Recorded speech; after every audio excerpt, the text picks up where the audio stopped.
समन्ता चक्रवालेषु अत्रा गच्छन्तु देवता सद्धम्मं मुनिराजस्स सुनन्तु सग्गमोक्खदं ධම්මස්සවන කාලෝ අයං බදන්තා ධම්මස්සවන කාලෝ අයං බදන්තා ධම්මස්සවන කාලෝ අයං බදන්තා නමෝ තස්ස භගවතු අරහතු සම්මා සම්බුද්දස්ස නමෝ තස්ස භගවතු අරහතු සම්මා සම්බුද්දස්ස නමෝ තස්ස භගවතු අරහතු සම්මා සම්බුද්දස්ස. ඒ අපගේ ශාස්ත්‍රූ වූ සම්මා සම්බුදුරජාණන් වහන්සේට අප හැම දිනාගේම නමස්කාරය වේවා. පින්වත්නි, ඔබ අදත් ඊටාම ශ්‍රද්ධාවෙන් ධර්ම ශ්‍රවණය කරන්නටයි බණ අහන්නටයි බලාපොරොත්තු වන්නේ. පින්වත්නි, බුදුරජාණන් වහන්සේගේ සම්බුද්ධ වචනය අපේ ජීවිතයට ගලපා ගනිද්දී නැවත නැවත පුනර්භවයක් හදන මේ සාංසාරික ජීවිතයෙන් නිදහස් වීම පිණිස අපට වැඩපිළිවෙලක් තියෙන්න ඕන. මොකද අපි සරණ ගිය බුදුරජාණන් වහන්සේ මොහොතක්වත් භවයේ වර්ණනා කළේ නැහැ. බුදුරජාණන් වහන්සේ වදාළේ, මහණෙනි, මම අසුරුසනක් ගහන මොහොතක් හෝ භවේ නම් වර්ණනා කරන්නේ නැහැ කියලයි.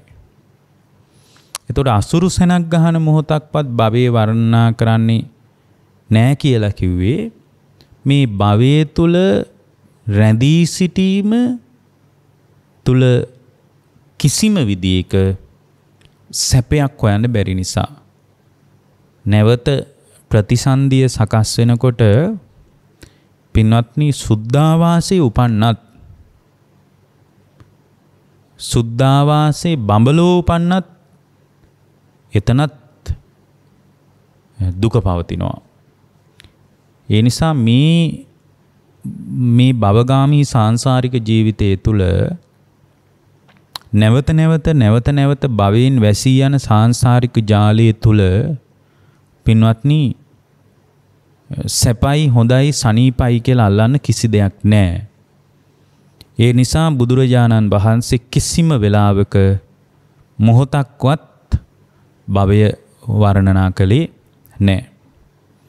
ඉතින් මේ අත්දකින්න ලෝකයේ තුල ජීවිත අවබෝධයට, මේ අත්දකින්න ලෝකයේ තුල යථාර්ථ අවබෝධයට කර්මස්ථානයක් හොයා ගැනීම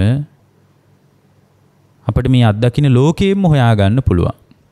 ඒ නිසා මනුස්ස ලෝකය කියන්නේ ධර්මාවබෝධයට හොඳම තැන කියලයි ධර්මීය තුලින් බලනකොට අපිට පේන්නේ. දෙවියොන්ටවත් මෙච්චර ධර්මයක් අවබෝධ කරගන්න බැරි මේ සැප දුක දෙකම සමබරව දැනෙනකොට තමයි මේ ජාති දුක ගැන, ජරා දුක ගැන, ව්‍යාධි දුක ගැන, මරණ දුක ගැන වඩා හොඳ අදහසක් ගන්න පුළුවන් වෙන්නේ.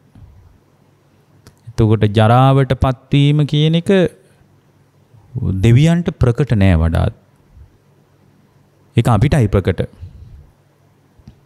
ව්‍යාධි දුක දෙවියන්ට ප්‍රකට නෑ. වයසට ගිය දෙවිවරු එහෙම නෑ කොහෙවත්. විශාල ඇඳන් දාපු රෝහල් දිව්‍ය ලෝකවල නෑ. ඊට පස්සේ මේම් බට ගහගත්ත දෙවිවරු කොහෙවත් නෑ. දෙවිවරු අතර පිළිකා රෝහලුත් නෑ. එවනේ ඔක්කොම තියෙන්නේ කොහෙද? ඒ ඔක්කොම මෙහි තියෙන්නේ. අනිත් පැත්තටත් එහෙමයි. දෙවිවරු අතර සංඝයා නැහැ. දෙවිවරු අතර ඒ විදියට දන් පැන් පූජා කරන අවස්ථා ගැන අප්‍රකටයි.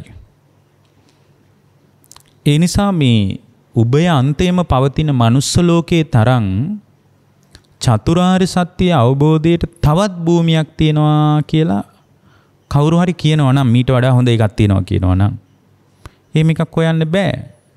මේ උභය අන්තයේම පවතින තැනකයි දුක නිමා කරගන්න පුළුවන් වෙන්නේ. මේ ලෝකේ මොන තරම් කමටහන් හොයාගන්න පුළුවන්ද අපිට? දැන් මේ දවස්වල අපි අත්විඳින අත්දැකීම් ටික දිහාම බැලුවාම මේකම පින්වත්නි ජීවිතේට කර්මස්ථානයක් නෙමෙයිද? මේ අත්දැකීම් ටිකම ජීවිතේට මොනතරම් කර්මස්ථානයක්ද පින්වත්නි? මොනතරම් කමටහනක්ද? මේ අපේ ජීවිතයේ අවිනිශ්චිතභාවයෙන් අපිට කමටහනක් කරගන්න බැරිද? පුළුවන්. දක්ෂ ශ්‍රාවකයෙකුට පුළුවන්. දැන් මේ දවස්වල බලන්න මිනිසුන්ගේ ජීවිතේ ගෙවෙන විදිය. දැන් ඉන්දියාව ගත්තොත් මේ ජීවිතේ මිනිස්සු මේ කොහෙටද දුවන්නේ කියලා අපට හිතා ගන්න බෑ. ඒ අතර ලෝකයේ ඇතිවෙච්ච ඊටාම ම්ලේච්ඡ මනුෂ්‍යත්වයේ මරා දමන යුද්ධ මේ මිනිස්සු කොහේ යන්නද ලෑස්ති කියලා හිතා ගන්න බෑ. අපිත් මෙච්චර කල් ලෑස්ති උනේ කොහේ යන්නද කියලා අපිටවත් හිතා ගන්න බෑ පින්වත්නි. ඉතින් මේ මනුස්ස ජීවිතය කියන්නේ මොකද්ද?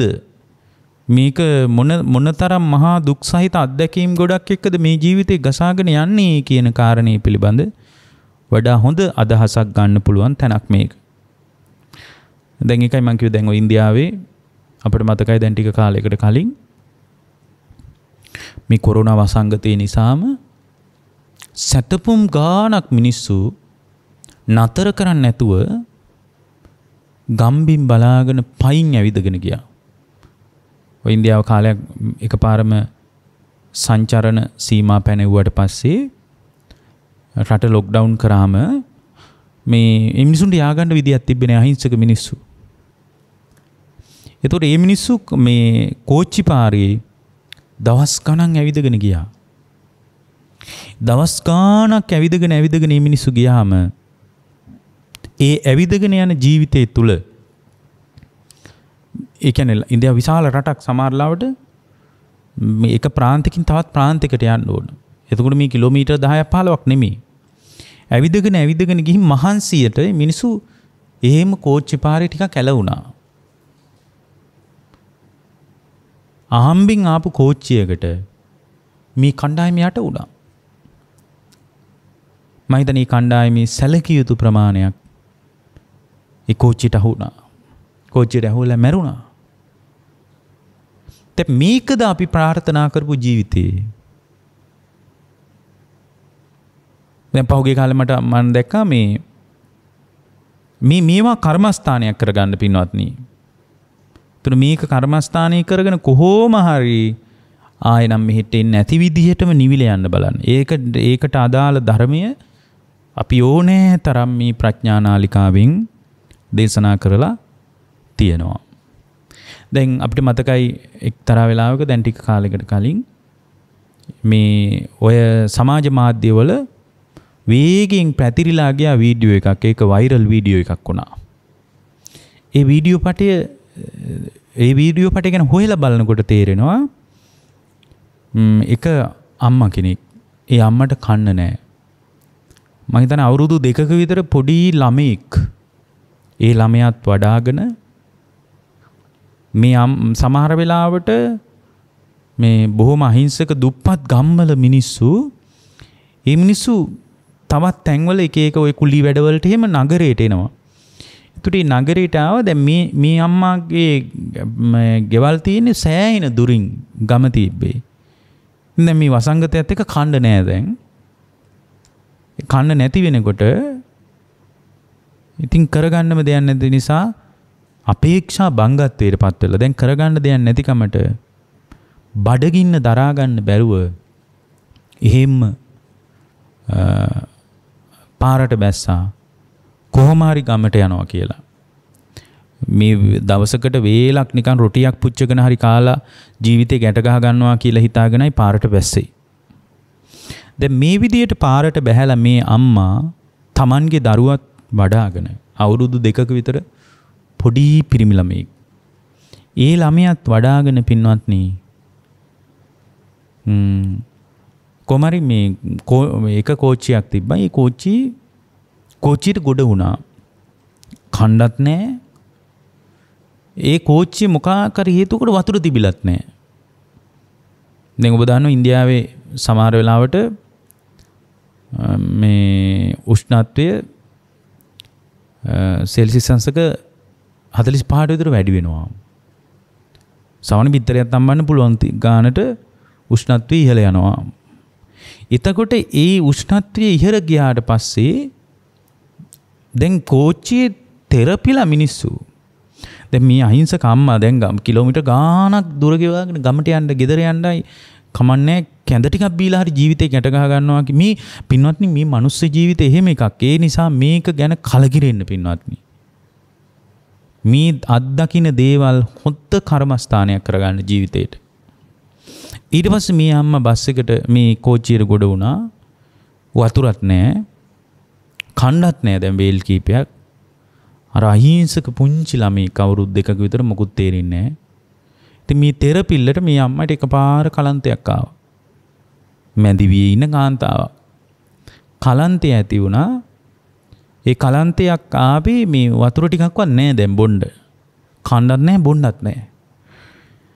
ඊට පස්සේ එක තැනක මේ කෝච්චිය එක තැනක නතර කළාම මේ කලන්තේ හැදිච්ච කාන්තාව අරගෙන දැන් හරි රස්නේ මේකේ. මොකද අධික උෂ්ණත්වයක්. එතකොට මේ කාන්තාව එළියෙන් තිබ්බා. එළියෙන් තියලා මිනිස්සු වතුර ඉස්සා. ඒ අම්මා නැගිට්ටේ නෑ. ඊට පස්සේ මිනිස්සු බැලුවා ටිකක් හොදිස්සි කරලා. එහෙම පින්වත්නි කෝච්චියේ මිය ගිහින්. එහෙම කෝච්චියේ මිය ගිහින්. ඊට පස්සේ ඒක නෙමෙයි දැන් මේ අන්තර්ජාලයේ හුවමාරු වුණු වීඩියෝ පට ඒක නෙමෙයි. මේ කාන්තාවගේ ශරීරයේ සම්පූර්ණයෙන් එතන ඉන්න පිරිසක් එකතු වෙලා වහනවා. දැන් මේ බුද්ධ කාලේ වනෙමෙයි මේ අපි අපේ ජීවිතේ අත්දකින්න අත්දැකීම් මේ අපි ඔබට කියන්නේ. ඔබට පේන දේවල් මේ. ඊට පස්සේ ශරීරයේ සම්පූර්ණයෙන් අර රෙද්දකින් වැහුවාම අර පුංචි ළමයා අර රෙද්දෙන් ඇද අතින් ඇද අර Tamanගේ අම්මාව නැගිටවන්න හදන වීඩියෝ එකක්. වේගින් මුළු ಭಾರತේම පැතිරිලා ගියා. ලෝකෙම පැතිරිලා ගියා. අර අවුරුදු 2ක විතර පොඩි කොල්ලා අර අම්මව නැගිටවන්න හදනවා. එතකොට මේ නැගිටවන්න හදනකොට මේ ළමයාට මේ අම්මට අම්මා මැරිච්ච බව මේ ළමයාට තේරෙන්නේ නැහැ. ඇද නැගිටවන්න හදනවා. මේ පොඩි එක්කෙනෙකුට තේරෙන්නේ නැහැ නේ මිය යාමක් ගැන. එහෙට ඇවිදිනවා මෙහෙට ඇවිදිනවා අර පොරවලා තිබ්බ රෙදි කෑල්ලෙන් අදිනවා අතින් අදිනවා. මේ මෙහෙම එකක් මේ මනුස්ස ජීවිතේ. දැන් මේ දවස්වල ඔබ දකින්න ඇති රෝහල් හොයාගෙන ගිහින් මිනිස්සු රෝහලක් හොයාගන්න බැරුව Tamanගේ ඒ කොවිඩ් වසංගතයට පත්වෙච්ච Tamanගේ ඥාතිවරු රෝහලට ඇතුළත් කරගන්නේ නැහැ. හේතුව තමයි ඇතුළත් කරගන්න බෑ. ඒ අයගේ ධාරිතාම්බ ඉක්ම ගිහින්. එතකොට මේ රෝහල් ගානකට සමහර වෙලාවට මේ Tamanගේ පිරිස තියාගෙන බයික් එකක හරි කමන්නේ තියාගෙන රෝහල් කීපයකට ඇවිදගෙන ගිහින් අන්තිමටම පින්වත්නි මහා පාරේදීම ඒ මිනිස්සු ඔක්සිජන් ටිකක් නැතුව ඇස් පියා ගන්නවා.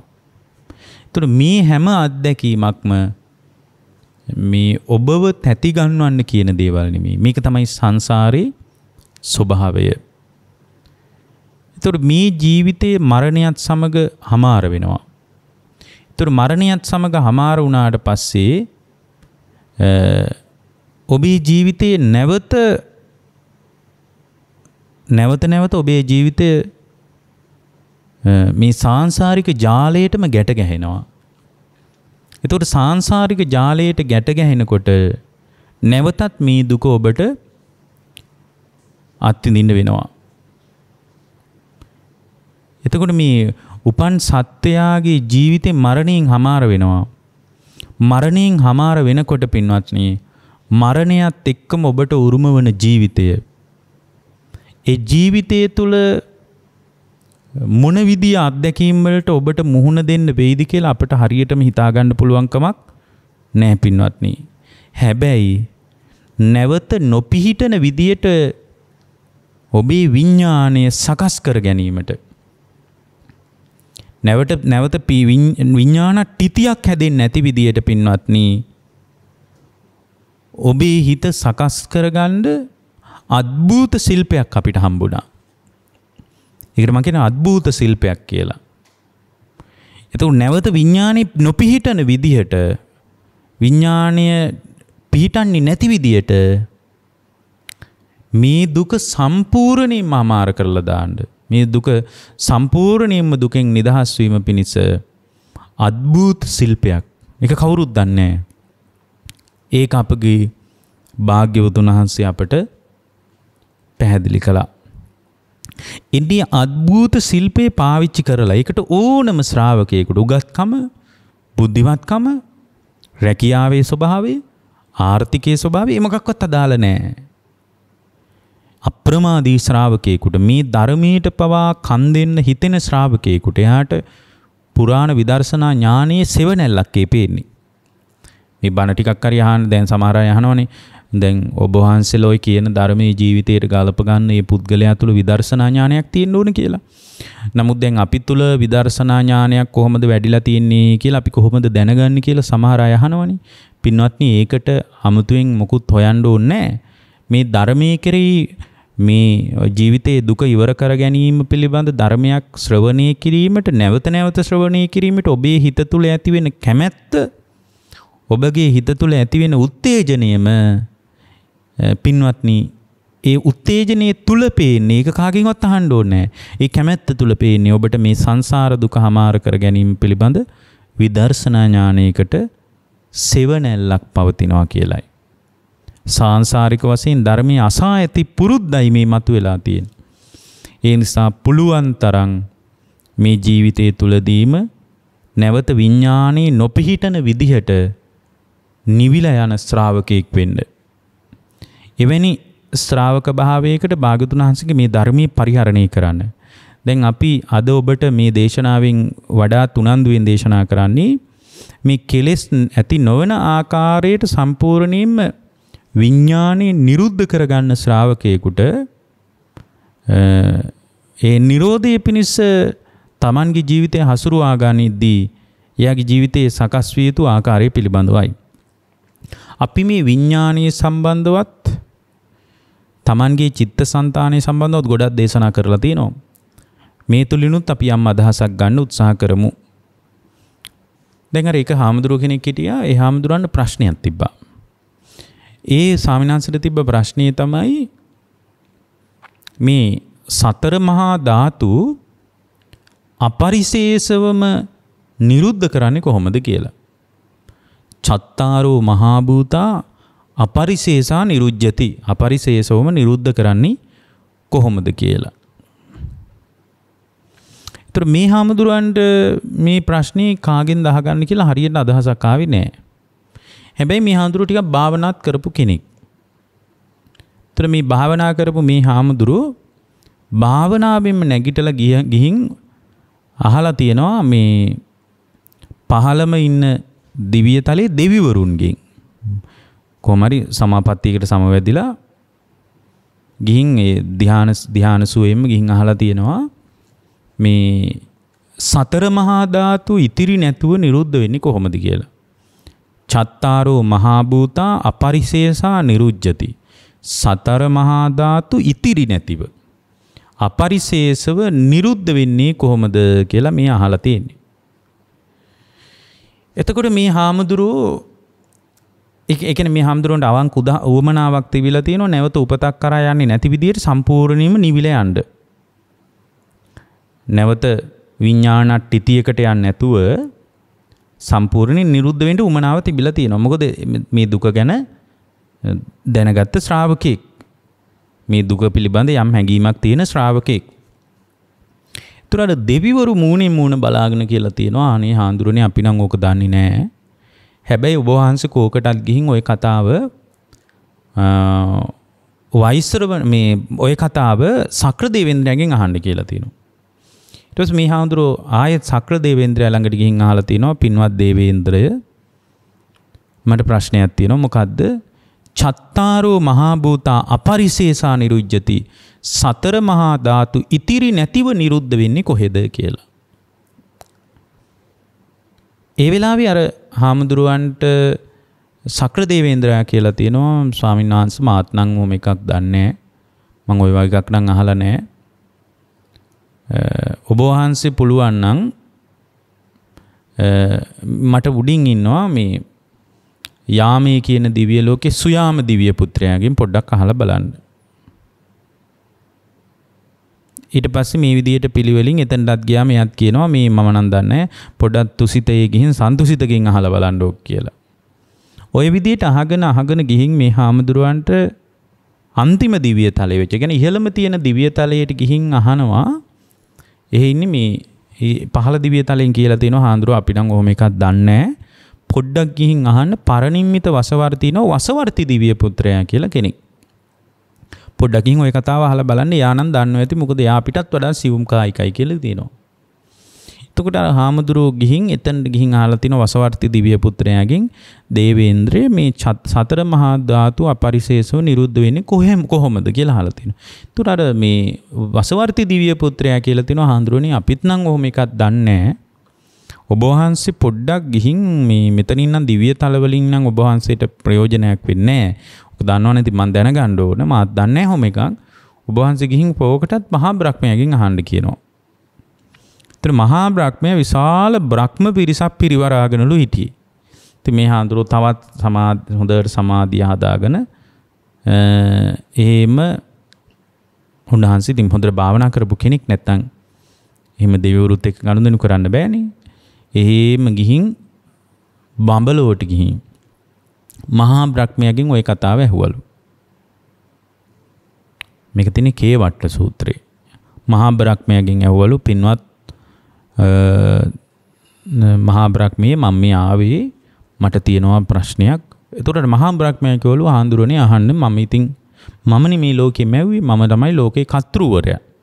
මමයි ලෝකේ නිර්මාතෘවරයා. ඉතින් මම දන්නේ නැති දෙයක් තියෙන්න බෑනේ. ඉතින් ඒ නිසා ඔබ වහන්සේ අහන්න ඕන දෙයක්. එතකොට කියලා තියෙනවා මේ මහා බ්‍රහ්මය චත්තාරෝ මහා භූතා අපරිශේෂා නිරුජ්ජති. සතර මහා ධාතු අපරිශේෂවම නිරුද්ධ වෙලා යන්නේ කොහොමද කියලා අහලා තියෙනවා. එතකොට අර මහා බ්‍රහ්මයාට ටිකක් පස්සට ගියාලු. ඒ කියන්නේ එකෙන් තේරෙනවා එහෙනම් එයාත් ඒක හරියට දන්නේ නෑ කියලා. ඊට පස්සේ අර බ්‍රහ්ම පිරිසත් හිටියලුනේ. මේ හාමුදුරනේ මම තමයි මේ ලෝකේ මැව්වේ මමයි ලෝකේ කර්තෘ උපන් සත්වයාගේ පීතෘවරයා මමයි කියලා මේ මහා බ්‍රහ්මයා ඕක කියද්දී ආයෙත් ওই කතාව කියද්දවලු නෑ මම ওই වහන්නට නෙමෙයි ආවේ මට තියෙනවා ගැටලුවක්. සතර මහා ධාතු ඉතිරි නැතුව නිරුද්ධ වෙන්නේ කොහොමද කියන කතාව දැනගන්නයි මං ආවේ. මට ඒ කතාව කියන්න. හාමුදුරනේ මමයි ලෝකෙ මැව්වේ ඕකම කියනවලු. එතකොට අර හාමුදුරුවෝ ඊළඟ වතාවෙත් අහනවා නේ මට තියෙන ගැටලුව මෙන්න මේ ගැටලුවයි කියලා අහනකො ලෝකෙ මැව්වේ කවුද? ඒව මට අදාළ නැහැ කියනවා. ඒවා ඔබගේ කතාවෙන් ඇති ඒව මට අදාළ නැහැ කියනවා. මට තියෙන ගැටලුව තමයි සතර මහා ධාතු අපරිශේෂව ඉතිරි නැතුව නිරුද්ධ වෙන්නේ කොහෙද? එහෙම අහනකොට අර හාමුදුරුවන්ගේ අතින් අල්ලගත්තා කියනවා මේ. අතින් අල්ලගෙන එහෙම පැත්තකට එක් කරන ගියාලු. දැන් කවුද මේක කරන්න ගියේ? මහා බ්‍රහ්මයා. හාමුදුරුවනේ මමත් ඕක දන්නේ නැහැ කිව්වලු. හාමුදුරුවනේ ඇයි මෙහෙට ආවේ? මමත් ඔහොම එකක් නම් අහලා නැහැ. මේ ඔක්කොම ඉස්සර මේ බ්‍රහ්ම පෙරිස ඉස්සර මම ඕක කියන්නේ කොහොමද? ඒ කියන්නේ මගේ කාඩ් එක කුඩු වෙලා යනවා ඕක කිව්වොත් එහෙම. ඒ නිසා ඔය වගේ ඒවා මට කියන්න බෑ. හැබැයි ඔබ වහන්සේ වරද කරගෙන තියෙනවා. ඔබ වහන්සේ ඕක ගිහින් බුදුරජාණන් වහන්සේගෙන් ඇහුවා නම් උන්වහන්සේ කියයි කියලා. ඒ වෙලාවේ මේ හාමුදුරුවෝ ඇවිල්ලා බුදුරජාණන් වහන්සේගෙන් ওই කතාව අහලා තියෙනවා. මොකක්ද ඇහුවේ? චත්තාරෝ මහා භූතා අපරිශේෂා නිරුජ්ජති. සතර මහා ධාතු ඉතිරි නැතිවම නිරුද්ධ වෙලා යන්නේ කොහෙද? නිරුද්ධ කරන්නේ කොහොමද? ඒ වෙලාවේ බුදුරජාණන් වහන්සේ වදාරනවා භික්ෂුව ඔය විදියට අහන්න එපා කියනවා. ඔය ප්‍රශ්නේ අහපු විදිය අවුලක් තියෙනවා කියනවා. මේ සතර මහා ධාතු ඉතිරි නැතුව නිරුද්ධ වෙන්නේ කොහොමද කියලා අහන්න එපා කියනවා. ඔය ප්‍රශ්නේ අහන්න ඕන මේ විදියටයි කියනවා. කොහොමද? කද්ද ආපෝච පඨවි තේජෝ වායෝ නගාදති තත්ත දීගංච රස්සංච අනුං තූලං සුභා සුභං කත්ත නාමංච රූපංච අසීසං උපරුජ්ජති. මේ විදියට අහන්න කියනවා. මේ සතර මහා ධාතු නොපිහිටන්නේ සතර මහා ධාතු පිහිට නොලබන්නේ කොහෙද කියලා අහනවට වඩා තත්ත ආපෝච පඨවි තේජෝ වායු නගහදති කත්ත දීගංච රස්සංච අනුං තූලං සුභාසුත්මං කත්ත නාමංච රූපංච අසේසං උපරුජ්ජති. එතකොට මේ විඥානීය නොපිහිටන්නේ කොහෙද කියලා අන්න ඒ විදියට අහන්න කියනවා. සතර මහා ධාතු අපරිශේෂව නිරුද්ධ වෙනවා, ඉතිරි නැතුව නිරුද්ධ වෙන ඒ කතාව අහන්න එපා කියනවා. ඒක ටිකක් අසම්පූර්ණයි කියනවා. අහන්න කියනවා මේ විඥානේ, මේකේ පොදු අදහස මම කියන්නේ මේ විඥානේ නැවත නොපිහිටන්නේ කොහෙද? විඥානේ පිහිටන තැන් පින්වත්නි විඥානට්ටිති 7ක් තියෙනවා. කීයක් තියෙනවද? 7ක් තියෙනවා. මොනවද විඥානට්ටිති 7? විඥානේ පිහිටන තැන් තමයි විඥානට්ටිති තමයි පින්වත්නි. විඥානේ ප්‍රතිසන්දිය සකස් වෙන තැන් තමයි නානත්තකායේ නානත්ත සංඤේ. ඒ කියන්නේ මේ මනුස්ස ලෝකේ දිව්‍ය තලවල ඊට පස්සේ නානත්තකායේ ඒකත්ත සංඤේ. ඊට පස්සේ ඒකත්තකායේ නානත්ත සංඤේ. ඒකත්තකායේ ඒකත්ත සංඤේ. ඊට පස්සේ අරූපාවචර බ්‍රහ්ම ලෝක 3ක් පෙන්නනවා. නේව සංඥා නා සංඥායතනෙ හැර. මොකද නේව සංඥා නා සංඥායතනෙ මෙතන අරගෙන නැහැ. මොකද නේව සංඥා නා සංඥායතනෙ විඥානේ ප්‍රකට නැහැ. ඔන්න ඔය ටික තමයි විඥානේ පිහිටන තැන්. විඥානේ පිහිටන තැන්.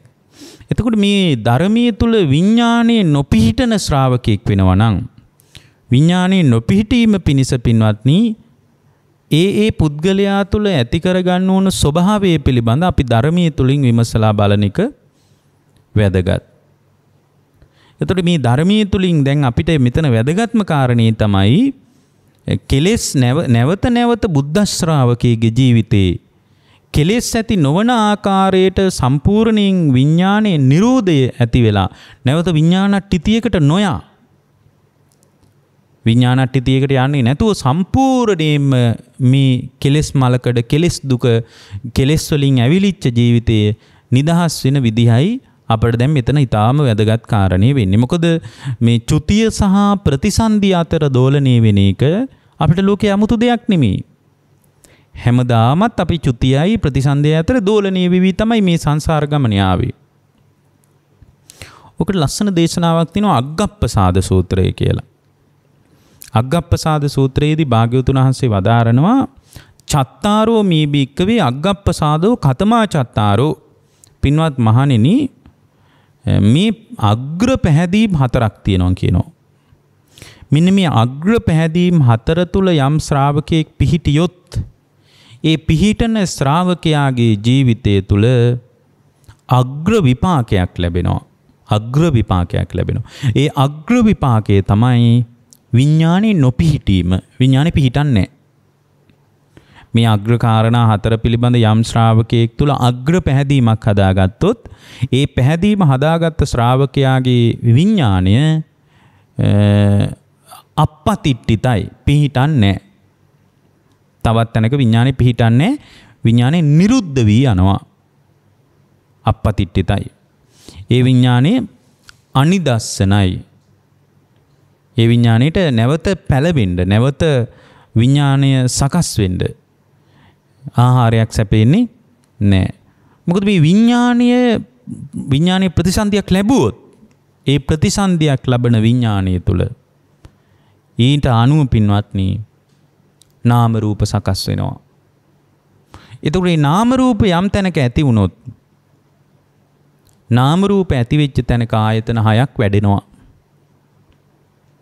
එතකොට යම් තැනක ආයතන 6ක් වැඩිගෙන ආවොත් ඒ ආයතන 6 වැඩෙන තැනක ආයතන 6 මුල් කරගෙන ආයතන 6 ස්පර්ශය හැදෙනවා. එතකොට ආයතන හයි එතකොට අපිට එකක් තේරෙනවා මේ විඥානීය තිතිය විඥානීය පහළවීම විඥානීය පිහිටීම තමයි මේ සියලු දුක්ඛ ස්කන්ධයන්ට හේතුව. එතකොට මේ විඥානීය පින්වත්නි සම්පූර්ණයෙන්ම චුත වුණොත් එතන ප්‍රවෘත්තියටත් අවස්ථාවක් නැහැ. මේ ප්‍රතිසන්දියටත් අවස්ථාවක් නැහැ. එතකොට ප්‍රතිසන්දියට හෝ ප්‍රවෘත්තියට විඥානයේ පැමිණීමයි බලපාලා තියෙන්නේ. එතකොට විඥානේ පවතින්නේ රූපේ ආරමුණු කරගෙන රූපේ ආධාර කරගෙන මේ තණ්හාවෙන් ආසේවනේ ලැබි තමයි විඥානේ පවතින්නේ. වේදනාව ආරමුණු කරගෙන වේදනාව මත පිහිටා තණ්හාවෙන් ආසේවනේ ලැබි තමයි විඥානේ පවතින්නේ. විඥානේ පවතින වේදනාව ආධාරය කරගෙන සංඥාව ආධාරය කරගෙන සංඥාව මත පිහිටා තණ්හාවෙන් ආසේවනේ ලැබි විඥානේ පවතින්නේ. සංකාරය ආධාර කරගෙන සංකාරය මත පිහිටා සංකාරය තුල තණ්හාවේ ආසේවනේ ලැබි විඥානේ පවතින්නේ. රූපයෙන් වේදනාවෙන් සංඥාවෙන් සංස්කාර වලින් තොරව විඥාණයට යාමක් ඒමක් පැමිණීමක් ආගතින් මා ගතින් මා චුතින් මා විරුල්ලින් මා වේපුල්ලං මා ওই විදිහට ධර්මයේ තියෙන්නේ. විඥාණයට පැමිණීමක් යාමක් ඒමක් මොකක්වත් දකින්න ලැබෙන්නේ නැහැ. එවනම් රූපය තුල වේදනාව තුල සංඥාව තුල සංස්කාරය තුල සංස්කාරය තුල පිහිටා ඊට පස්සේ ඒ මත ගොඩනැගෙමින් මේ විඥානේ වැඩෙනවා නම් පින්වත්නි විඥානේ යම් තැනක මේ පහළවීමක් නැත්තම් විඥානේ යම් තැනක පහළවීමකින් තොරව ප්‍රතිසන්දියක් හෝ ප්‍රවෘත්තියකට අවස්ථාවක් නැහැ. ඔකට අර මහා නිදාන සූත්‍රය අපි මේ ප්‍රඥානාලිකාවෙන්ම මහා නිදාන සූත්‍රය පැහැදිලි කරද්දී අපි ওই ගැන පැහැදිලි කරලා තිනවා දීර්ඝ විස්තරයක්. මොකද බුදුරජාණන් වහන්සේ මතක් කරනවා ආනන්ද හැමදුරන්ට ආනන්ද විඥානයේ පැමිණීමකින් තොරව නාම රූප වැඩෙයිද කියලා අහනවා. එතකොට විඥානයේ පැමිණීමකින් තොරව නාම රූප වැඩෙන්නේ නැහැ. නාම රූප නැත්තම් ආනන්ද එතන කලලයක් වැඩෙයිද අහනවා. ආයතන 6 වැඩෙයිද අහනවා. ආයතන 6 වැඩෙන්නේ නැහැ කියනවා. නොහේතම් බන්තේ. එතකොට ප්‍රතිසන්දියටත් බලපෑවේ විඥානයක පැමිණීම විඥානික පිහිටීම. ඊට පස්සේ බුදුරජාණන් වහන්සේ ඒකම අනිත් පැත්තෙන් අහනවා ප්‍රවෘත්තියට බලපාන විදිහ. මේ පැවැත්මත් විඥානයේ මත තමයි මේ පැවැත්ම තීරණය වෙලා තියෙන්නේ. උපන් දරුවෙක්ගේ ඊට පස්සේ ඔක ගැබ ඇතුලේදීත් බුදුරජාණන් වහන්සේ විස්තර කරනවා ඒ පහළ වෙච්ච විඥානයේ යම් වෙලාවක චුත වුණොත් විඥානේ බැහැර වුණොත් ඒ විඥානේ බැහැර වෙච්ච තැනක ආනන්ද එතන නාම රූප කියලා දෙකක් වැඩේ දහනවා. නොහේතම් බන්ති නාම රූප වැඩෙන්නේ නැහැ. නාම රූප නැත්තම් ආනන්ද ඒ ගැබ ඇතුලේ නාම රූප ප්‍රත්‍යයෙන් ආයතන 6 වැඩේ දහනවා. නොහේතම් බන්ති. එහෙමනම් නාම රූපත් ආයතන 6ත් මේ ආයතන 6ටත් ප්‍රත්‍ය වෙලා තියෙන්නේ මොකද්ද? හේතු වෙලා තියෙන්නේ. හේතු වෙලා තියෙන්නේ විඥානයක පිහිටීම. ඊට පස්සේ ප්‍රවෘත්තියට බලපාන විදිහ කියනවා ආනන්ද යම් දරුවෙක් උපන්නට පස්සේ ඒ දරුවා තුල ඒ දරුවාගේ ජීවිතය තුල යම් වෙලාවක ආනන්ද ඒ විඥානේ පිට වුණොත් ඒ උපන් දරුවාගේ විඥානේ පිට වුණොත් ඒ විඥානේ පිට වෙච්ච පුද්ගලයා තුල නාම රූප වැඩෙයිද කියලා අහනවා. නොහේතම් බන්තේ නාම රූප නැත්තම් ආයතන 6 වැඩෙයිද අහනවා. නොහේතම් බන්තේ. එවනම් ප්‍රවෘත්තියත් පිහිටා තිබෙන්නේ විඥානයේ පිහිටීම මත. එතකොට මේ දේශනාවට අනුව අපිට පේනවා ප්‍රතිසන්දියටත් ප්‍රවෘත්තියටත් දෙකටම විඥානයක පිහිටීම බලපානවා. එතකොට මේ විදියට විඥානයේ එක එක තැන්වල පැලවි ආපු ගමනේදී දැන් අපිට අවස්ථාව ලැබිලා තියෙනවා සම්පූර්ණයෙන්ම ඒ පුද්ගලයා තුල බුද්ධ ශ්‍රාවකයා තුල මේ කෙලෙස් ඇති වෙන්නේ නැති විදිහටම විඥානේ නිරුද්ධ කරලා දාන්න අවස්ථාවක් ලැබිලා තියෙනවා. ඒතර ඒකට බුදුරජාණන් වහන්සේ වදාළේ එක එක නානා පරයය ක්‍රමවේද ගොඩක් තියෙනවා. දැන් අපි මේ අද දේශනාවේදී කතා කරන්න බලාපොරොත්තු වුණේ අග්ගප්පසාද සූත්‍රයේනේ. ඒ කියන්නේ විඥානයේ නැවත ප්‍රතිසන්දියක් නොලබාම විඥානේ නිරුද්ධ කරලා දාන නිරුද්ධ වී යන පටිපාටිය ගැනයි මේ දේශනාවේදී පැහැදිලි වෙන්නේ. ඒතර භාග්‍යතුන් වහන්සේ වදාරනවා සත්තා ආපදාච ද්විපදංච චතුප්පදාච බහුප්පදාච රූපිනෝවා අරූපිනෝවා සංඤිනෝවා අසංඤිනෝවා නේව සංඥානා සංඤේනේවා තථාගතෝ තේසං අග්ගමක්ඛායති අරහං සම්මා සම්බුද්ධෝ යේ භික්කවේ බුද්ධෝ පසන්නෝ අග්ගෝතේ පසන්නෝ අග්ගෝතේ පන පසන්නානං අග්ගෝ විපාකෝ හෝති. මේ පායත්ත උන් අතර ඒ දේශන පටන් ගන්නේ මෙහෙමයි. පායත්ත උන් අතර දෙපායත්ත උන් අතර සිව්පායත්ත උන් අතර බොහෝ පායත්ත උන් අතර රූප ඇත්ත උන් අතර අරූප රූප නැත්ත උන් අතර සංඥා ඇත්ත උන් හෝ සංඥා නැත්ත උන් අතර භවග්‍රේ ඉපදුනා වූ යම්තාක් සත්වයෝ ඉන්නවා නම් ඒ කියන්නේ මේ කාම රූප අරූප කියන තුන් භවය තුලම යම්තාක් පහළ වෙච්ච සත්වයෝ ඉන්නවා නම් ඒ සත්වයන් අතර අග්‍රම කෙනා තමයි සම්බුදුරජාණන් වහන්සේ කියනවා. අග්‍රම කෙනා ඒ භාග්‍යවතුන් වහන්සේ කියනවා. එතකොට මේ අග්‍රම කෙනා බුදුරජාණන් වහන්සේ නිසා යම් ශ්‍රාවකෙක් බුදුරජාණන් වහන්සේ කෙරෙහි යම් පැහැදීමක් හදාගත්තොත් භාග්‍යවතුන් වහන්සේ කෙරෙහි අරහං සම්මා සම්බුද්ධෝ යේ භික්කවේ බුද්ධෝ පසන්නෝ බුදුරජාණන් වහන්සේ කෙරෙහි පැහැදුනොත් අග්ගෝතේ පසන්නෝ ඒක තමයි අග්‍රම පැහැදීම කියනවා. අග්ගෝතේ පසන්නෝ අග්ගෝතේ පන පසන්නා අග්ගෝ විපාකෝති. ඒ අග්‍ර වූ ප්‍රසාදේ නිසා එයාට ලැබෙනවා අග්‍ර වූ විපාකයක් කියනවා. අග්‍රම වූ විපාකයක් ලැබෙනවා. ඒතකොට මේ පැහැදීම ඒතකොට කෙනෙක් කියනවා නෑ අපිට ඉතින් ඔහොම පැහැදීමක් තියෙනවනේ කියලා. නෑ මෙතන පහදින්නේ දුක ගැන අවබෝධයෙන්. මෙතන පහදින්නේ මේ දෙමව්පියෝ කියපු නිසා නෙමෙයි. මේ ශ්‍රාවකයා තුළ මේ පැහැදීම ඇති වෙන්නේ මොකක් මුල් කරගෙනද? මේ පැහැදීම ඇති වෙන්නේ පින්වත්නි අර උපනිෂ සූත්‍රවල පැහැදිලි කළා වගේ දුක පිළිබඳ අවබෝධයෙන්. මොකද දැන් මේ අග්‍ර වූ විපාකයක් ලැබෙනවා. මොකද්ද අග්‍රම විපාකය? අග්‍රම විපාකය තමයි විඥානේ නොපිහිටන විදියට සම්පූර්ණයෙන්ම නැවත විඥානයක් නොපිහිටන විදියට විඥානස්ස නිරෝධේන එත්තේන උපරුජ්ජති. සම්පූර්ණ විඥානයක් නොපිහිටන විදියට ඉතිරි නැතිවම මේ නාම රූපයන්ගේ නිරුද්ධ වී යාමට ඒ පුද්ගලයාපත් වෙනවා. ඒක තමයි යාට හම්බෙන අග්‍රම විපාකය. ඒතර බුදුරජාණන් වහන්සේ කිරි පහදිනවා කියනකොට අපිට හිතෙන්නේ අපිට පැහැදීමක් තියෙනවා කියලා. නමුත් අපේ පැහැදීම අඩුපාඩු සහගතයි. හේතුව තමයි අපේ පැහැදීම පරම්පරාවට දායාද වෙච්ච එක. ඒතර මෙතන කතා කරන ප්‍රසාදේ එහෙම එකක් නෙමෙයි. මෙතන කතා කරන පැහැදීම පින්වත්නි කුමක් මුල් කරගෙන කුමක් පිණිස පවතින එකක්ද?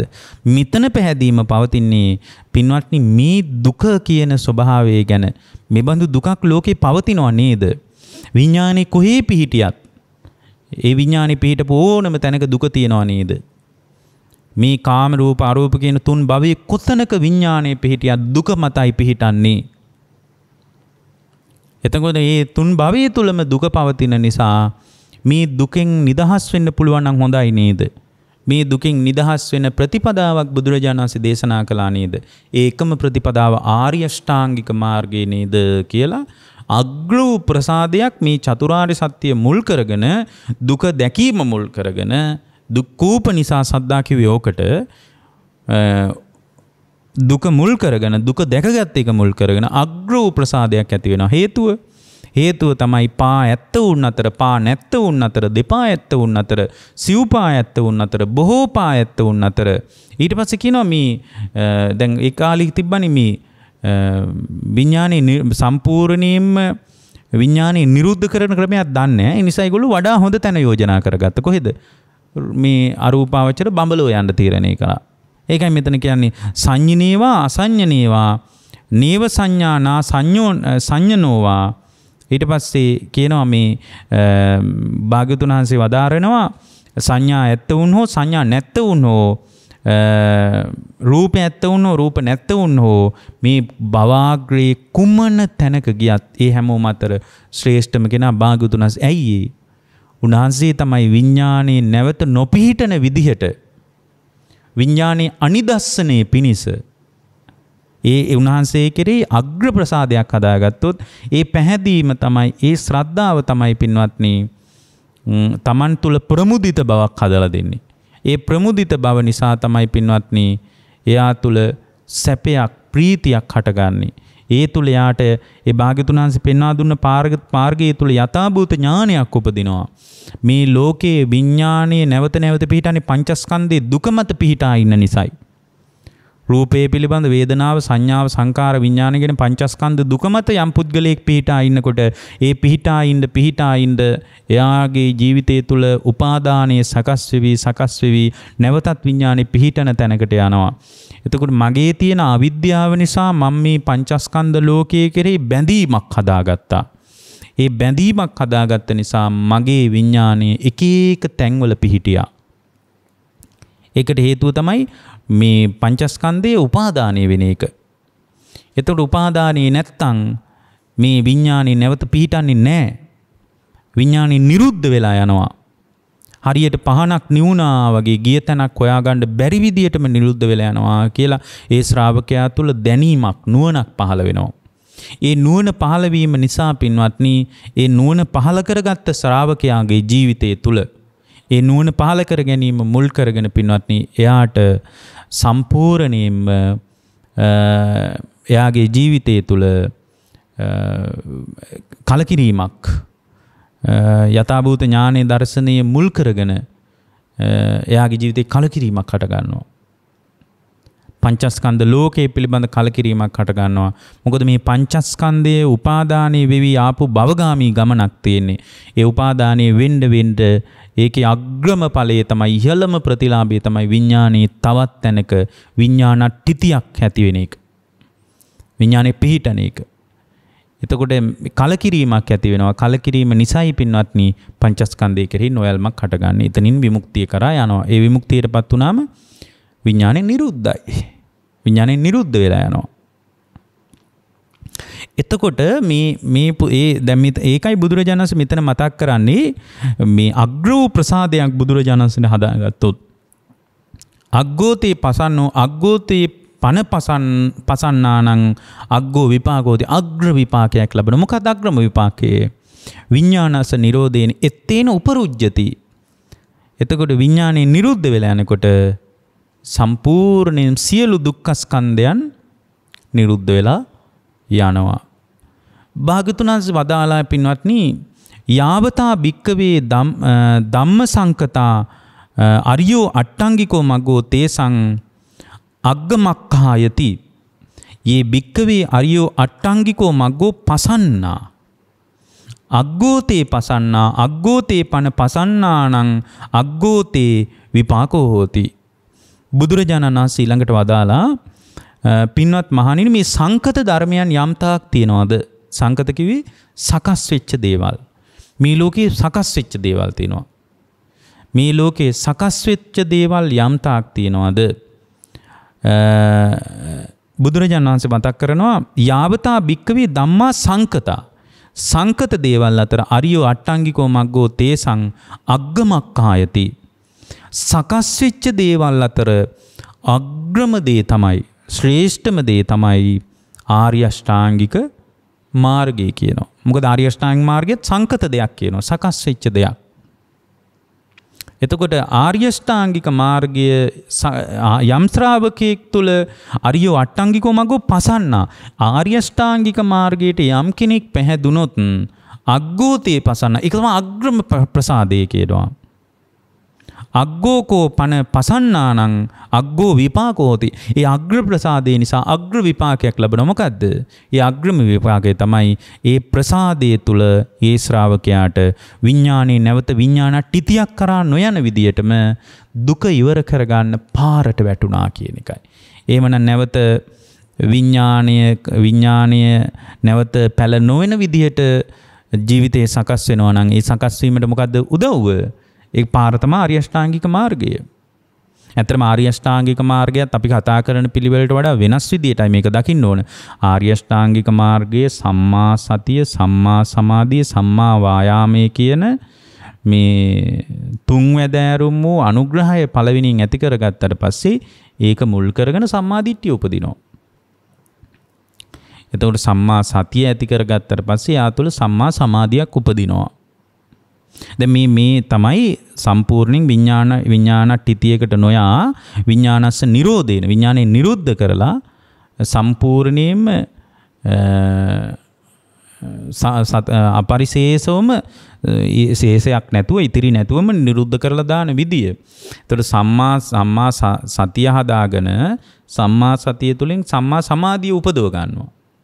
එතකොට සම්මා සමාධිය තුළ යා යථාභූත ඥානයක් හදා ගන්නවා. මොකද්ද? සම්මා සමාධියෙන් තමයි දකින්නේ මේ සියලු සංස්කාර ධර්ම හටගෙන නිරුද්ධ වෙනවා. මේ පංචස්කන්ධ ධර්ම සියල්ලම ඇතිවි නැතිවි යන දේවල්. මේකේ මේ ආත්මයක් සත්වයක් පුද්ගලයෙක් විදිහට දකින්න විදියක් නැහැ. මේ සියලු ධර්ම ඇතිවෙච්ච තැනම නැති වෙලා යන දේවල් කියලා සම්මා සමාධියෙන් තමයි පැහැදිලිව දැක ගන්න ලැබෙන්නේ. එතකොට මේ පැහැදිලිව දැක ගන්න සම්මා වායාමය වීරිය අවශ්‍යයි. ඒ සම්මා වායාමයේ තුල තමයි පින්වත්නි නූපන් කුසලයේ උපද්දවල දෙන්නේ. එතකොට මෙතන මේ විඥානයේ සම්පූර්ණයෙන්ම අපරිශේෂවම නිරුද්ධ කරලා දාන්න මේ එකම ක්‍රමයේ තමයි පිළිවෙලින් මේ නූපන් කුසලයේ උපද්දව ගන්න එක. මෙතන නූපන් කුසලයේ කියන්නේ කරපු නැති කටින පිංකම්, දානමාන පිංකම්, බණ පිංකම් මේවා නෙමෙයි. මෙතන නූපන් කුසලයේ කියලා කියන්නේ සෝතාපන්න වීම කියන්නේ ආර්ය ශ්‍රාවකයෙකුට නූපන් කුසලයක්.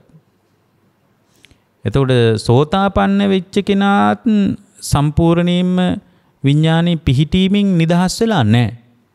හැබැයි යාට වාසියක් තියෙනවා. යාගේ විඥානේ කැමැති තැන්වල පැලවෙන්නේ. කැමැති තැන්වල විඥානක්තිතියක් හැදෙන්නේ නැහැ. සෝතාපන්න වෙච්ච කෙනාගේත් විඥානේ පිහිටනවා. හැබැයි එයාගේ විඥානේ කැමැති තැන්වල පිහිටන්නේ නැහැ. හේතුව තමයි එයාගේ විඥානයත් අනිදස්සන විඥානයක් නෙමෙයි. එයාගේ විඥානයත් නොපිහිටින විඥානයක් නෙමෙයි. එයාගේ විඥානය පිහිටනවා. හැබැයි සෝතාපන්න වෙච්ච කෙනාගේ විඥාණයෙන් තමයි සෝතාපන්න වෙච්ච ශ්‍රාවකයාගේ විඥානේ පිහිටියාට විඥානයේ ඕන තැන්වල පැලවෙන්න රුකුල දෙන්නේ සක්කාය දිට්ඨිය. විඥානේ කැමැති තැන්වල පැලවෙන්න රුකුල දෙන්නේ කොහෙද? විඥානට්ඨිතියට නානත්ත් සංඥාව තුල හරි ඒකත්ත් සංඥාව තුල හරි ආකින්චඤ්ඤායතනිය තුල හරි විඥානංචායතනිය තුල හරි මේ කොහේ හරි විඥානට්ඨිති හතින් කොතන හරි විඥානේ පැලවෙන්න රුකුල දෙන්නේ පින්වත්නි සක්කාය දිට්ඨියෙන්. එතකොට මේ සක්කාය දිට්ඨියෙන් රුකුලක් දැන් මෙතන හම්බෙන්නේ. ඒ නිසා විඥාණයට පිහිටන්න තියෙන අවස්ථාව හරිම පටුයි. පොඩි සීමාවක් තියෙන්නේ. මොකද සක්කාය දිට්ඨියෙන් තමයි ඉන්ධන ටික හදලා දෙන්නේ කැමැති තැනක ගිහින් නැවත පිහිටන්න. දැන් මෙතන සෝතාපන්න වෙච්ච කෙනාගෙත් විඥානක්තිතියක් තියෙනවා. විඥානේ පිහිටනවා. හැබැයි කැමැති තැන්වල පිහිටන්න සක්කාය දිට්ඨිය එතන නැහැ. ඒ නිසා දැන් පිහිටන්න තියෙන සීමාවක් තියෙනවා. එතකොට දැන් මෙන්න මේ පරයයන් අපි ඒක හොඳට තේරුම් ගන්න අවශ්‍යයි පින්වත්නි. එතකොට මේ පරයයන් අපි මේක තේරුම් ගන්නකොට නූපන් කුසලයේ කියලා කියන්නේ දැන් මේ අපි කතා කරන්නේ විඥානයේ සම්පූර්ණයෙන්ම නිරුද්ධ වන ආකාරය. එතකොට නිරුද්ධ කරලා දානවා නම් සෝතාපන්න වෙච්ච ශ්‍රාවකයාට සකදාගාමි වීමයි නූපන් කුසලය. සකදාගාමි වෙච්ච ශ්‍රාවකයාට අනාගාමි වීමයි නූපන් කුසලය. අනාගාමි ශ්‍රාවකයාට අරහත්වයයි නූපන් කුසලය. සාමාන්‍ය අශෘතවත් පෘථග්ජනයෙකුට ශ්‍රුතවත් ආර්ය ශ්‍රාවක භාවය කියන්නේ නූපන් කුසලයක්. එතන ඒකයි මේ සම්මා වායාමයේ කියලා කතා. එහෙම නැතු මේ ආර්ය අෂ්ටාංගික මාර්ගය ශ්‍රේෂ්ඨම මාර්ගය අග්‍ර විපාක තියනවා කියලා මේ කටපාඩම් කරගෙන හිටියන මොකක්වත් වෙන්නේ නැහැ. මෙතන සම්මා වායාමයෙන් නූපන් කුසලයේ උපද්දව ගන්න තල්ලුව දෙනවා. මෙතන නූපන් කුසලයේ කියලා කියන්නේ පින්වත්නි ආර්ය මාර්ගයේ තුල ඒ තමන් නොලබපු ඉහළ ආධ්‍යාත්මික ප්‍රවේශය. එතකොට සම්මා වායාමයෙන් ඒකට තල්ලුව දෙනවා. සම්මා සතිය හදාගෙන සම්මා සමාධි උපදවාගෙන පංචස්කන්ධය තුල මේ මම හිතන විදිහේ සාරයක් නැහැ හටගෙන නිරුද්ධ වෙන ස්වභාවයක් තියෙන්නේ කියලා දැක්ම හදා ගන්නවා. ඒක සම්මා සමාධියෙන් තමයි දකින්නේ. ඔය සමාධි භාවනා වගේ සූත්‍ර බලනකොට ඒක තේරෙනවා. මෙන්න මේ තුන ඇති වුණාම සම්මා දිට්ඨිය පහළ වෙනවා. සම්මා දිට්ඨිය පහළ වෙනකොට සම්මා දිට්ඨිය පහළ වෙච්ච ශ්‍රාවකයා තුල තමයි සම්පූර්ණයෙන් මාර්ග සම්මා දිට්ඨිය ඉපදෙලා ඵල සම්මා දිට්ඨිය ඇති වෙලා නැවත විඥාණයෙන් නොපිහිටන විදිහටම සම්පූර්ණයෙන්ම නිරුද්ධ වෙලා යන්නේ. එතකොට සීලෙන් අනුග්‍රහය හදලා දෙනවා. ඊතුරු ආර්ය අෂ්ටාංගික මාර්ගයේ අංග 4ම සීලයටයි සම්බන්ධ. සම්මා සංකල්පය හෝ සම්මා වාචාව හෝ සම්මා කම්මන්ත හෝ සම්මා ආජීවය හෝ මේ 4ම සීලයටයි සම්බන්ධ. එතකොට මේ 4ෙන්ම තල්ලුව හදලා දෙනකොට එයාට සම්පූර්ණයෙන් මේක නිරුද්ධ කරලා දාන්න අවස්ථාවක් ලැබෙනවා. ඒකයි භාගතුන් වහන්සේ වදාළේ මේ සංකත දේවල් අතර අග්‍රම දේ තමයි අග්‍රම දේ සම්පූර්ණයෙන්ම දුක හමාර කරගන්න ශ්‍රාවකයෙකුට ඒ දුක නිමා කරගන්න විඥානි නැවත නොපිහිටන විදිහට දුක හමාර කරලා දාන්න එයා පාරට බැහැ ගන්න. ඕක තමයි පාර. ඊට පස්සේ භාගතුන් වහන්සේ වදාරනවා යාවතා භික්කවේ ධම්ම සංගතං අසංකතාවා විරාගෝ තේසං අග්ග මක්ඛායති යදිදං මදනින් මදෝ පිපාස විනයෝ ආලය සමුග්ඝාතෝ වට්ට පච්චේදෝ තණ්හක්කයෝ විරාගෝ නිරෝධෝ නිබ්බානං. ඊට පස්සේ භාගතුන් වහන්සේ වදාළනවා මේ සංකත වූ අසංකත වූ යම්තාක් ධර්ම තියෙනවා නම් සංකත අසංකත මේ සියලු ධර්ම අතරින් මේ විරාග සංඛ්‍යාත නිර්වාණයයි අග්‍ර වෙන්නේ. විරාග සංඛ්‍යාත මෙතන ගොඩාක් විස්තර කරගන්න ඕන වචනයක්. නමුත් අපිට මේක කාලේ නෑ. මේ විරාගය මෙන්න මේ විරාගය පිළිබඳ අවබෝධය ඇති වෙනකොට විරාගය කියන්නේ මොකද්ද? විරාගය කියන්නේ නොයල්ම. එතන මේ නොයල්ම ඇති වෙන්න මොනවා පිළිබඳ නොයල්මද? දැන් මේ විඥානයේ සම්පූර්ණයෙන්ම නිරුද්ධ කරලා දාන ශ්‍රාවකයෙක් තුල නොයල්මක් ඇති වෙන්න ඕන. විරාගයක් ඇති වෙන්න ඕන. කුමක් පිළිබඳවද නොයල්ම ඇති වෙන්න ඕන? පංචස්කන්ධ ධර්මයන් කෙරෙහි නොයල්මක් ඇති වෙන්න ඕන. මේ ඉලක්කයටම පැහැදිලි කරන්නේ සම්පූර්ණයෙන් විඥානය නිරුද්ධ කරන විදිය. විඥානය නිරුද්ධ වෙලා යනවා. එතකොට විඥානට්ඨිතියකට යන්නේ විඥානට්ඨිතියක් මත විඥානෙ පිහිටන්නේ පින්වත්නි වෙන මොකුත් නිසා නෙමෙයි. විඥානෙ පිහිටන්නේ රාගය නිසා. විඥානෙ පිහිටන්නේ ඡන්ද රාගය මුල් කරගෙන. එතකොට විඥානෙ පිහිටන්නේ පංචස්කන්ධය කෙරෙහි පවතින ඡන්ද රාගය මුල් කරගෙනයි.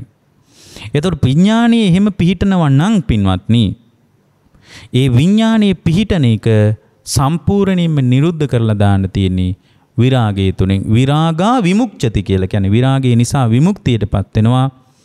විමුක්තියටපත් වෙච්ච නිසා විමුක්තියටපත් වීම මුල් කරගෙන විමුක්ති ඥානයක් උපදිනවා. එතකොට විමුක්ති ඥානයක් උපන් කෙනා සියල්ල තුලම නොයල්මක් හදා ගන්නවා. එතකොට එයාගේ කම්ම වට්ටයත් සංසිඳනවා. එතකොට මේ විඥානට්ඨිතියක් ඇති වෙන්නේ විඥානයේ නැවත ප්‍රතිසන්දිය ලබන්නේ කම්ම වට්ටය මුල් කරගෙන. විපාක වට්ටය මුල් කරගෙන. එතකොට මේ කර්ම වට්ටයයි මේ සියල්ල තුලම නිරුද්ධ වීම දකින්නකොට සියල්ලම හටගෙන සියල්ලම නිරුද්ධ වෙනවා කියන පරයයන් දකින්නකොට එයාගේ කම්ම වට්ටේ බිඳිලා යනවා.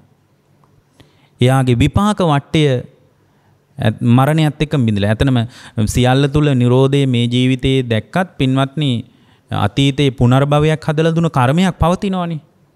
දැන් මේ සියල්ලම හටගෙන සියල්ලම නිරුද්ධ වෙනවා කියන දැක්ම දකිනවා. ඒ දැක්මට ආවට පස්සෙත් ඒ ආපු ශ්‍රාවකයා තුලත් පින්වත්නි විපාක වට්ටේ ක්‍රියාත්මකයි. විපාක වට්ටේ සම්පූර්ණයෙන් හමාර වෙන්නේ මරණයත් එක්ක. ඒතර රහතන් වහන්සේටත් සමහර දුක් ඇති වෙන්නේ ඒකයි. සම්පූර්ණයෙන් විඥානය නිරුද්ධ කරලා තියෙන්නේ. නමුත් ඒ අතීතයේ පුනර්භවයේ හදලා දුන්න කර්ම ශක්තිය ක්‍රියාත්මක වෙනවා. ඒ කර්ම ශක්තිය ක්‍රියාත්මක වෙන නිසා විඥානය නිරුද්ධ කරලා නමුත් ඒ කම්ම වට්ටේ ක්‍රියාත්මක වෙන නිසා විපාක වට්ටේ ක්‍රියාත්මක වෙන නිසා උන්වහන්සේට එක එක ලෙඩ වලටපත් වෙනවා විවිධ ආබාධ වලටපත් වෙනවා. නමුත් පින්වත්නි මේ පංචස්කන්ධ ලෝකයේ කෙරෙහි නොයල්මටපත් වුණාම විරාගය ඇති කරගත්තාම ඒ විරාගයේ සම්පූර්ණයෙන්ම Tamanගේ ජීවිතෙන් අත්දැක්කාට පස්සේ මේ සියලු පංචස්කන්ධ ධර්ම තුල හටගෙන නිරුද්ධ වෙන ස්වභාවයක් තියෙන්නේ. හටගෙන නිරුද්ධ වෙන දෙයකට ඇලිච්ච නිසා තමයි මගේ විඥානයේ කැමැති තැන්වල පිහිටියේ. මගේ විඥානයේ කැමැති තැන්වල පිහිටියේ. විඥානස්ස නිරෝධේන එත්තේන උපරුජ්ජති. විඥානයේ නිරුද්ධ කරලා දාන්න බැරි වුණේ මේ පංචස්කන්ධ ලෝකයේ කෙරෙහි රාගයෙන් බැඳිච්ච නිසා, ඇල්මක් ඇති කරගත්ත නිසා. මොනවද මේකේ ඇල්මක් හදාගන්න තියෙන්නේ? එතකොට පංචස්කන්ධය පිළිබඳ ඊටාම පළල් දැනුමක් තියෙන කෙනෙකුට තමයි විඥානය නිරුද්ධ කරන්න පුළුවන්. එතකොට මේකේ මොනවද ඇලෙන්න තියෙන්නේ? මොනවද බැඳෙන්න තියෙන්නේ? මේ සියලු ධර්ම හටගෙන නිරුද්ධ වෙලා යන දේවල් නේද? මේ පංචස්කන්ධ මේ ලෝකේ යම් දෙයකට තණ්හා කරා නම්, යම් දෙයක් උපාදානය කරගත්තා නම්, යම් දෙයකට මගේ හිත බැඳිලා ගියා නම්, මම එළිය දෙයක් බැඳුනා, එළිය දෙයකට තණ්හා කළා, එළිය දෙයකට රාගය ඇති කරගත්තා කියලා හිතුවට මගේ අවිද්‍යාව නිසා මගේ පංචස්කන්ධයේ කෙරෙහිම නේද මගේ ඇල්මක් හටගත්තේ. එළිය රූප තණ්හා හෝ, ශබ්ද තණ්හා හෝ, ගන්ධ තණ්හා හෝ, රස තණ්හා හෝ, පොට්ටබ්බ තණ්හා හෝ, ධම්ම තණ්හා හෝ ඇති වෙනවා කියලා මම හිතුවට, මේ රූපයන් කෙරෙහි මගේ තණ්හාවට නිමිත්තක් හෙව්වට ඇත්තටම මම තණ්හා කළේ මගේම පංචස්කන්ධයට නේද? එතකොට මේ මගේම පංචස්කන්ධය කියන්නේ ඇත්තටම රූපේ නිසා සුඛාස්වාදයක් ඇති වෙනකොට ඇත්තටම පින්වත්නි රූපයට අපි තණ්හා කරාට මම තණ්හා කරන්නේ මා තුළ ඇතිවෙච්ච සුඛාස්වාදයටයි. මා තුළ ඇතිවෙච්ච සුඛාස්වාදයටයි තණ්හා කරන්නේ. එතකොට මෙන්න මේ විදියට මේ ලෝකයේ අවිද්‍යාවෙන් අල්ලගත්ත නිසා පංචස්කන්ධ ලෝකයේ කෙරෙහිම මා තුළ ඇති වුණ රාගය නිසා, කැමැත්ත නිසා, ඇල්ම නිසා තමයි සම්පූර්ණයෙන් මේ විඥානේ නැවත පිහිටෙමින් නැවත හෙට මෙහෙට දෝලණය වෙමින් ගලාගෙන ගියේ. ඒතර මේ නොඇල්ම දුරු කරගත්තොත්, යම් ශ්‍රාවකයෙක් තුළ මේ නොඇල්ම ඇති කරගත්තොත්, ඇල්ම දුරු කරගත්තොත්, මොනවා පිළිබඳ ඇල්මද? පංචස්කන්ධයේ කෙරේ ඇල්ම දුරු කරගත්තොත්, ඒ විරාගයේ මුල් කරගෙන නිබ්බාන කියන ස්වභාවය අත්දකින්න ලැබෙනවා පින්වත්නි. ඒතකොට ඒක ගැන පළල් අවබෝධයක් හදාගන්න ඇල්ම නිසා මේ දුක සකස් වෙවි අතීතයේත් ආපු විදිය, මේ රාගය ඇති වුණොත් පංචස්කන්ධ ධර්මයේ කෙරෙහි ඡන්ද රාගය ඇති වුණොත් නැවතත් අනාගතයටත් මේ දුක සකස් වෙන විදිය අපිට පින්වත්නි කල්පනා කර නුවණින් විමසා බලන්න පුළුවන්. ඒ බලනකොට පින්වත්නි විරාගයක් ඇති වෙනවා, නොඇල්මක් ඇති වෙනවා. එතකොට මේ නොඇල්මක් ඇතිවීම නිසාම පින්වත්නි ඒ නොඇල්ම මුල් කරගෙන පින්වත්නි එයාගේ ජීවිතය තුළ දුක හමාර වෙන්න පටන් ගන්නවා. ඒ පංචස්කන්ධ ලෝකයෙන් නිදහස් වෙන්න පටන් ගන්නවා. ඒ පංචස්කන්ධ ලෝකයෙන් නිදහස් වෙච්ච උත්තමයා තුළ පින්වත්නි ඒ සියල්ල තුළම නොඇල්මක් හට ගැනීම මුල් කරගෙන සම්පූර්ණයෙන්ම සියලු කෙලෙසුන්ගෙන් නිදහස් වීමක්. සියලු කෙලෙසුන්ගෙන් නිදහස් වීම නිසා පින්වත්නි විඥානයේ නැවත පිහිටන්ට ඉන්ධන සිඳිලා යනවා. විඥානයේ නැවත පිහිටන්ට තියෙන ඉන්ධන ටික සිඳිලා යනවා. සීති භූතෝ සීතල වෙලා යනවා. Tamanගේ ජීවිතේ කෙලෙස් වලින් ඇවිලිච්ච ජීවිතේ සීතල වෙලා යනවා. නිබ්බුතෝ සම්පූර්ණයෙන් මෙයාගේ ජීවිතේ මේ විරාගයේ මුල් කරගෙන එයාගේ ජීවිතේ නිවීමක් හට ගන්නවා. සුඛ පටිසංවේදී මිබඳු මේ පංචස්කන්ධ ලෝකයක් කෙරෙහි මම නොඇලුනා නේද, මගේ ඇල්මක් නෑ නේද කියලා සැපයක් ඇති වෙනවා.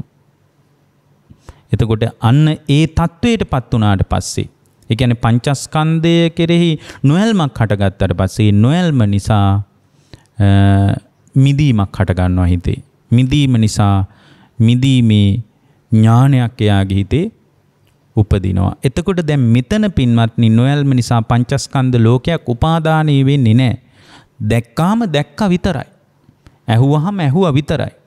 දැනුණාම දැනුණා විතරයි. හිතුණාම හිතුණා විතරයි. එතනින් එහාට කිසි දෙයක් නැහැ. අතීත අනාගත වශයෙන් ආය ප්‍රපංච ලෝකයක් හදන්න යන්නේ නැහැ. අර භාග්‍යතුන් වහන්සේ වදාළේ කීනම් පුරාණං නවන්නන්ති සමම්. පුරාණ සංස්කාරික ගනුදෙනුවකුත් නැහැ. ඇයි මේ මොහොතේ ඇති වෙන පංචස්කන්ධ ධර්මයේ පිළිබඳව විරාගයක් නොයල්මක් හටගෙන තියෙන්නේ. අතීත සංකාර ගැනත් අදහසක් නැහැ. එතකොට අනාගත සංකාර ගැනත් අදහසක් නැහැ. කීනම් පුරාණ නවන් නත්ති සම්භවං. සම්භවයක් නැහැ. කීනම් පුරාණ නවන් නත්ති සම්භවං. විරක්ත චිත්තා ආයතිකේ බවස්මින්. විරක්ත සිතක් එතන පවතින්නේ. විරක්ත වූ සිතක් පවතින්නේ. විරක්ත සිතක් කියන්නේ දැන් මේ පංචස්කන්ධ ලෝකේ උපාදානයක් දැන් මෙතන නැහැ. විරක්ත චිත්තා ආයතිකේ බවස්මින්. තේ කීන බීජා අවිරුල්ලිජ්ජන්දා. අන්න දැන් බීජ පැලවෙන්න තරම් ප්‍රාණයක් නැහැ. බීජ පැලවෙන්න තරම් ප්‍රාණයක් නැහැ. දැන් ප්‍රාණය නිරුද්ධයි. මේක තමයි විඥානස්ස නිරෝධේ නෙත්තේන උපරුජ්ජති කිව්වේ. විඥානේ පැලවෙන්න තරම් ප්‍රාණයක් නැහැ. තේ කීන බීජා අවිරුල්ලිජ්ජන්දා. නිබ්බන්ති දැන් එතන විඥානේ පැලවෙන්න බීජ අප්‍රාණික වෙලා තියෙන නිසා නිබ්බන්ති දීරා. කොහෙද ගියේ කියලා හොයන්න බෑ. හරියට පහනක් නිවුණා වගේ. නිබ්බන්ති දීරා යතායම් පදීපෝ.